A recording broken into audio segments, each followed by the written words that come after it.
สวัสดีเจ้าวันนี้ป้ากับเมล่าเนาะช่องอูจ่าภาษาเมืองนะเจ้าวันนี้เมล่าจะจวนมาพัดเห็ดนะเจ้าอันนี้เห็ดหอมนะเจ้าพัดเห็ดหอมใส่หมูนะเจ้า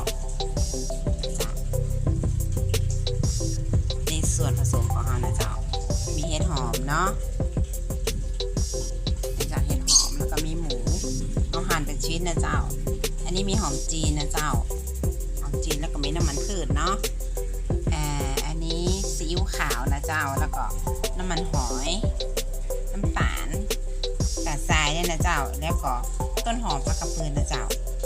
นี่เรามาเริ่มทำกันเลยเนาะเดี๋ยวเจ้าตั้งหม้อแกงเนาะน้ำมันก็ใส่นะเจ้าใส่น้อยเดียวก็พอละเจ้า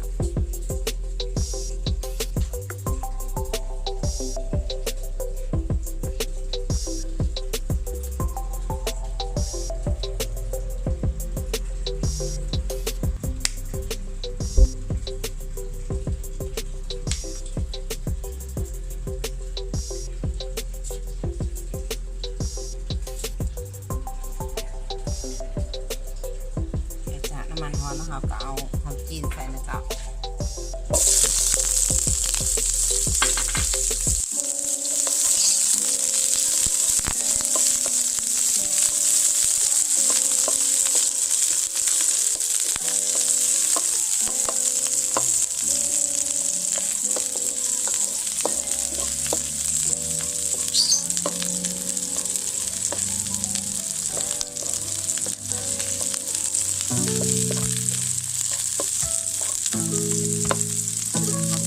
หมูบดใส่เลยนะจ๊ะ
ดอกน้อยเนาะต้องแผ่กันได้แล้วครับ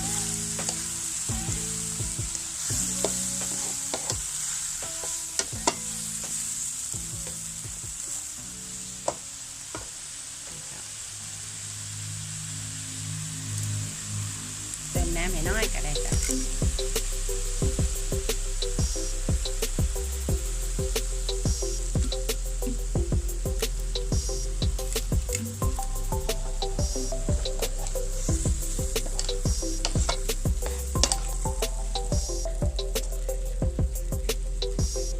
ทิ้งไว้สักกรัมนะจ๊ะ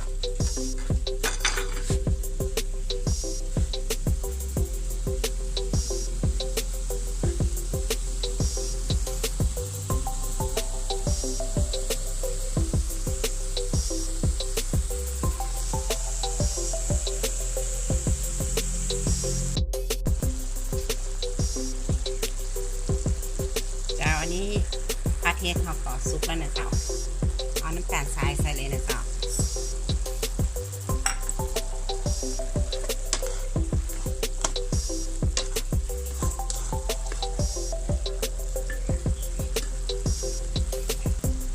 แล้วก็เอา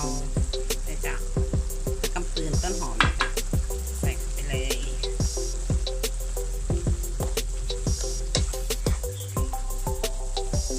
ดาวแล้วเราก็ปิดแก๊สเลยเนาะ